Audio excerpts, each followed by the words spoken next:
There was a time when almost 50% of Canadians smoked cigarettes on a daily basis. Half. That's fallen substantially now to below 20%, but in its heyday, smoking seemed ubiquitous and unstoppable. Why? Well, that's the subject of Daniel Robinson's new book. It's called Cigarette Nation: Business, Health, and Canadian Smokers, 1930 to 1975. He's an historian and associate professor in the Faculty of Information and Media Studies at Western University in London. And Daniel Robinson joins us now from Midtown in the provincial capital. And I'm delighted to see you're not smoking. How are you today? I'm doing fine, thanks. Good, glad to hear it. I want to take you back to the turn of the last century when the House of Commons, you tell us in your book, actually passed a bill banning the sale and production and importation of cigarettes. Clearly that didn't happen, so what did happen?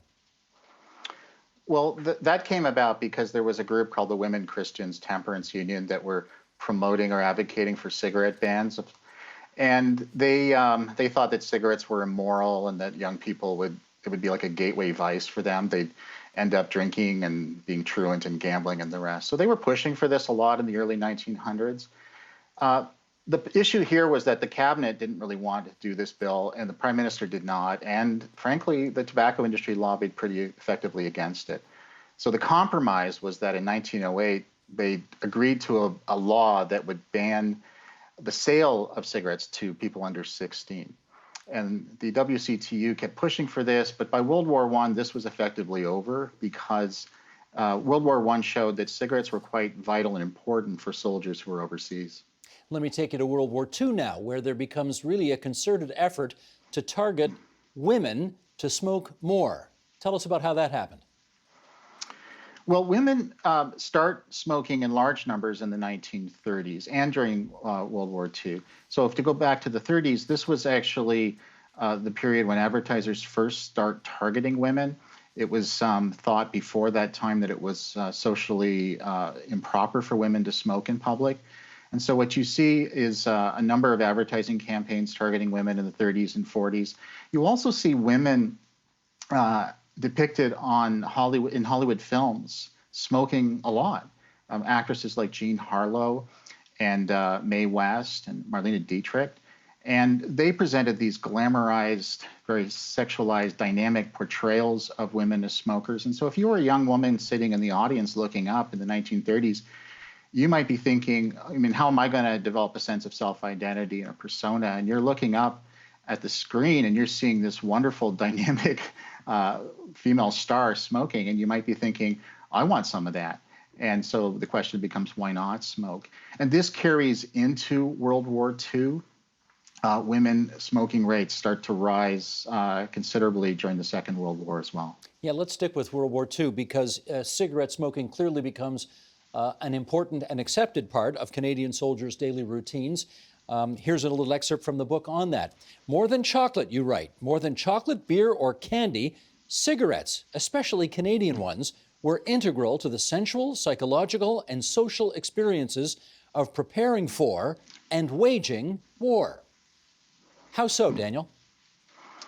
Well, war is a very stressful time, obviously, especially for the combatants.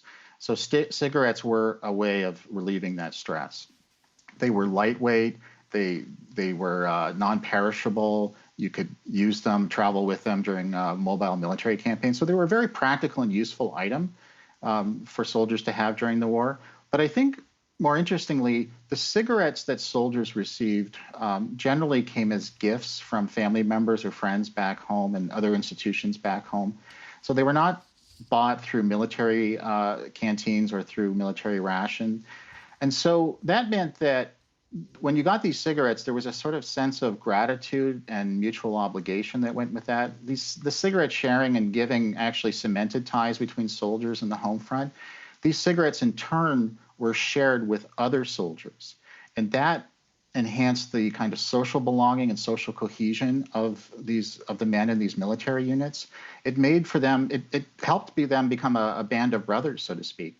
And it arguably enhanced their fighting effectiveness because the more socially attached you are to the men in your unit, the more likely you are to have their backs and to fight hard for them. So cigarettes were very important in that sense. I mean, they were important for POWs as well. Right. Let's move the story along. We'll go forward another couple of decades to the 1960s, and tobacco executives suddenly decide we're going to target those under the age of 18. Tell us about that. So in the 1960s, the industry comes to realize that teenagers were a very important demographic group. You see this reflected in one instance by Imperial Tobacco, the largest tobacco company, lowering the minimum age in their surveys from 18 to 15. They start asking these teens what they like about sports, what they like about social activities. They ask them what brands they smoke. They do a whole host of market research to figure out what makes these young people tick. And then they start doing focus groups and other types of research to figure out what advertising would work best. They do all this because there's a realization within the industry in the 60s and 70s that the long-term success of a brand is linked to how effectively you get that brand into the hands of starter smokers. A starter smoker is typically someone under 18. So someone smoking players, for example, when they're 15 or 16, are likely to continue smoking that brand when they get into their 20s and beyond. So that's how you build up long-term success, by getting the brand into the hands of young people. The problem for the industry is that their own advertising code forbade them from marketing to people under 18. And they would publicly deny that they were doing this. And they certainly didn't want people to know, because they were concerned the government would step in and regulate them more stringently if it was known that they were marketing to teens. Let me ask a frightfully naive question, which is, was nobody concerned about the immorality of doing that at the time? Not so much. And I've looked at a lot of industry documents with that respect. Very little concern is expressed in that way. It's usually more concern about what your competitors are doing in terms of getting an added advantage in that respect. And what were the consequences of marketing directly to 14, 15, 16-year-olds? Well, at the time, there weren't really a lot of consequences. Later, there are consequences in terms of the litigation that has happened with the industry. And in fact, marketing to teens is one of the primary reasons for why the industry has found itself in hot water in terms of some of these lawsuits. Let me take you to 1968 now. The current Prime Minister's father is the Prime Minister of Canada, Pierre Trudeau, and he puts a guy from Hamilton in his cabinet named John Munro, who becomes the Minister of Health. And what did he do vis-a-vis tobacco in this country at the time? Well, John Munro is a young guy then. He's 37. He's a junior cabinet minister in the health portfolio. He's also a 2-pack-a-day smoker, and he's tried to quit many times and can't. So he's very motivated, very passionate about this issue. And so he appeals to Pierre Trudeau to say that the government needs to be more proactive on this measure. He gets a committee in Parliament to investigate the tobacco industry and the issue of smoking and health. And they come back with hard-hitting recommendations against the industry, including a total ban on cigarette advertising. So Munro takes those recommendations to Cabinet, which is very reluctant. The Cabinet is reluctant to go along with this issue, but he takes those recommendations there and gradually gets them to agree to a bill that would have a ban on cigarette advertising in Canada.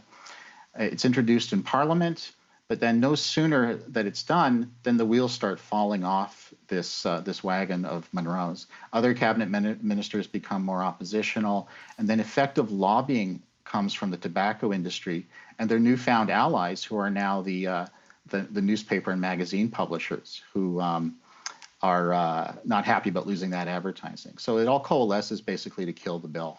Do you think Munro was ahead of his time, given that a few decades down the road, this would eventually happen? Absolutely ahead of his time. In fact, he was at least 2 decades ahead of his time, because it would not be for another 20 years that you would see the federal government actually impose a ban on cigarette advertising in Canada. Now, if people recognize the name John Munro a little bit, it's probably not from the smoking campaign that he waged, anti-smoking. It would be from his time hanging out with one of the Beatles in a bed. There we go. John Lennon and Yoko Ono came to Ottawa, and John Munro got a great photo op with them. What can you tell us about that? Well, I see a couple ashtrays there, so it tells you about the commonality of them smoking, I guess. He was a colorful figure, right? A dynamic figure. He just didn't have a lot of influence in cabinet in 1968 when he was starting out. He would later in the 70s in different portfolios.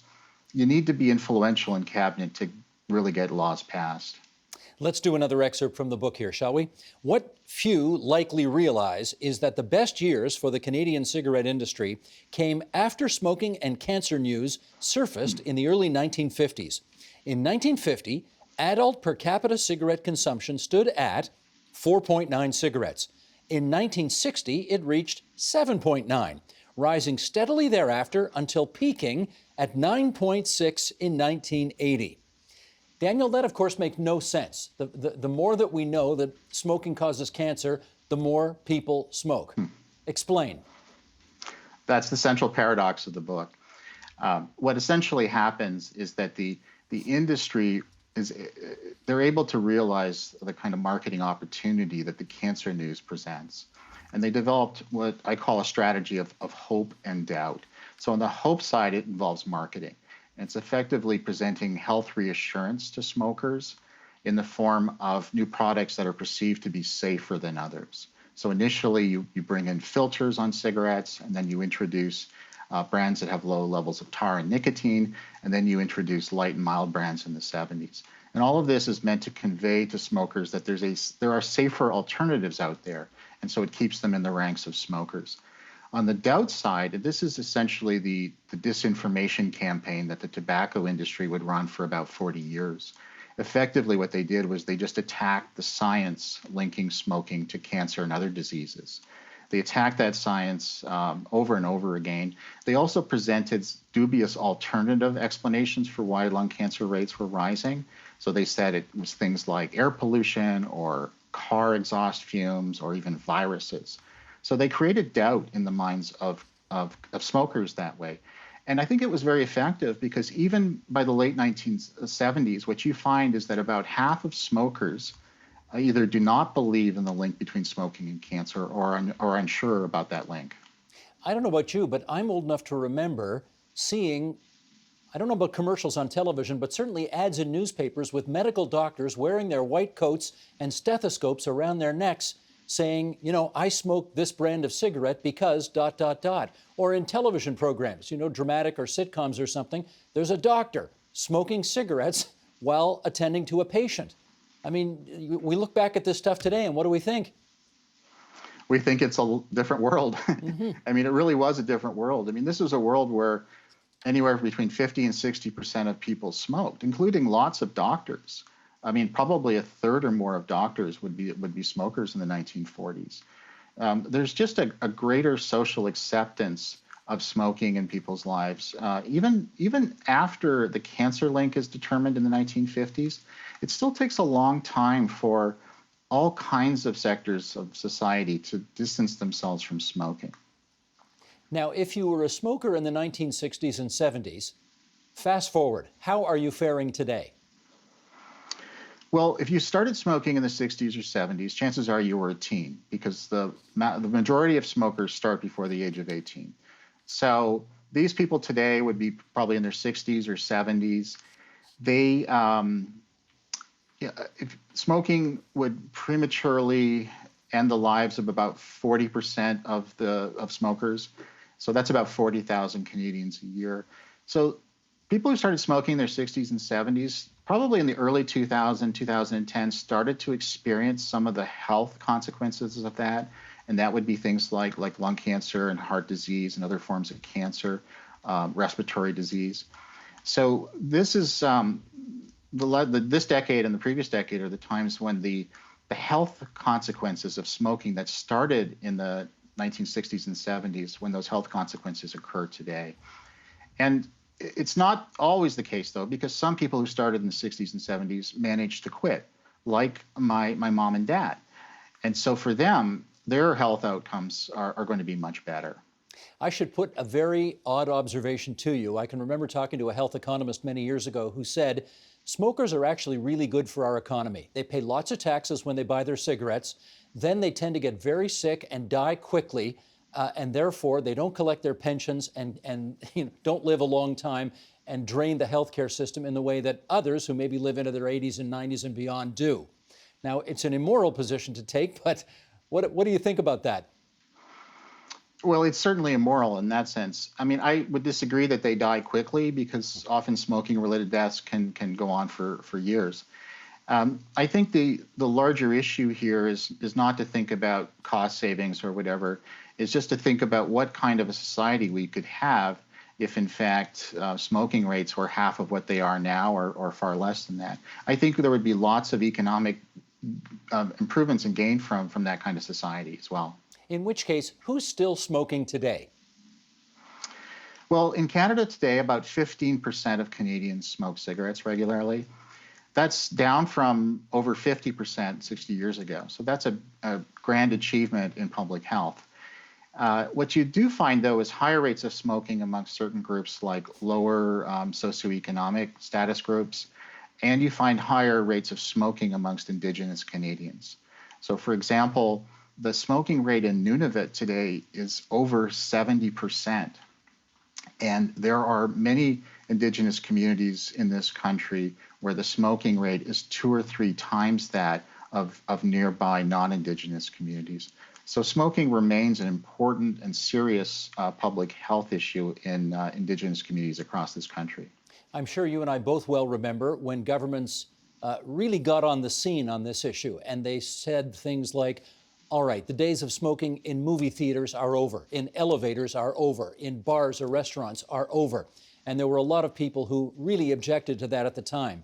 Any doubt in your mind that with the benefit of hindsight, those were the right moves? Absolutely, they were the right moves.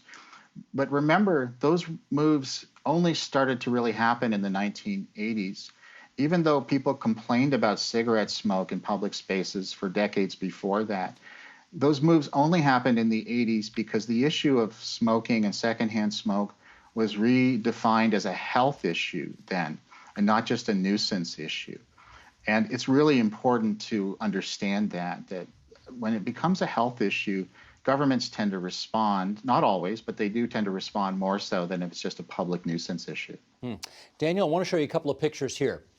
The greatest singer of all time, in the humble judgment of your friendly correspondent here, was this guy, Francis Albert Sinatra, who somehow managed to live into his 80s despite smoking his whole life. And of course, a lot of people thought Frank was very cool when he smoked. Now, fast forward to this century, and you know, that was a very familiar scene to a lot of people who vaped. And I wonder if you could draw some parallels between the advertisements that we saw in the past, maybe with people like Mr. Sinatra, and how the vape companies of today advertise their wares. Well, vaping today is a real problem, especially with young people. In Ontario, about 1 in 4 teens now are regular vapors. I mean, that's up from about 10% 3 years ago and up from less than 5% 5 years ago. So a huge increase in teen vaping in this province. And what you've seen with products like Juul and Vape, you see advertising that happens on social media platforms, Instagram, especially a few years ago, this was very prominent. Social media influencers on Instagram and other platforms also promoting vaping devices to teens. Teens today turn to vaping for some of the similar reasons that they turned to cigarettes in the past, although the vapors today, the young ones, for the most part, don't smoke. I mean, we've introduced a generation of young people to nicotine addiction who've never actually smoked cigarettes. So they vape because of the socialization aspects, the fact that they want to belong socially and their friends vape. They vape for stress relief. And they also vape because it's just very easy to do it. You can be very discreet as a vapor, which you can't as a smoker. So a teen could be vaping in his or her bedroom, and the parents can be down the hall, and the parents would never know about it. Yeah, they've got these things that are all nice and fruity flavored now. So you're right, you really can't tell with vaping the way you can with cigarettes. I'm glad you used the word addiction there, because smoking and vaping, they can be addictions. And I wonder if you think, given that, we're ever going to get to a point in this country where neither of those addictions, we already know they're sort of socially unacceptable, but do you think we'll get to a point where nobody's doing this anymore? It'll take a while, but I'm hopeful. We've had a long relationship with tobacco, more than 400 years. We've had a short relationship with vaping, but it seems to be an intense one right now. Ultimately, though, to stop nicotine addiction and other forms of addiction like that, you have to have a strong role for government. It's just not going to happen with respect to people figuring these things out on their own so much, and industry doing the right thing. When governments step in and impose harsh restrictions or bans, then the outcomes tend to be much better. Would you ban vaping today if you could? I would impose a lot of restrictions on vaping. I don't know if I'd go as far as banning it. I would make it very hard to purchase those products, much harder than it is today. You have to recognize that for some people who are trying to get off cigarettes, vaping can be helpful in that respect. But for the most part, the industry is geared towards young people now who are not smokers, and so we need to shut that down. Gotcha. Well, thank you for this more than 100-year-long walk through the history of cigarette smoking in this country. That's Daniel Robinson, whose book, Cigarette Nation, Business, Health, and Canadian Smokers, 1930 to 75, has been the subject of our conversation tonight. Take care, Daniel. Good to see you. Take care. Thanks so much. The Agenda with Steve Paikin is brought to you by the Chartered Professional Accountants of Ontario. CPA Ontario is a regulator, an educator, a thought leader, and an advocate. We protect the public. We advance our profession. We guide our CPAs. We are CPA Ontario. And by viewers like you. Thank you.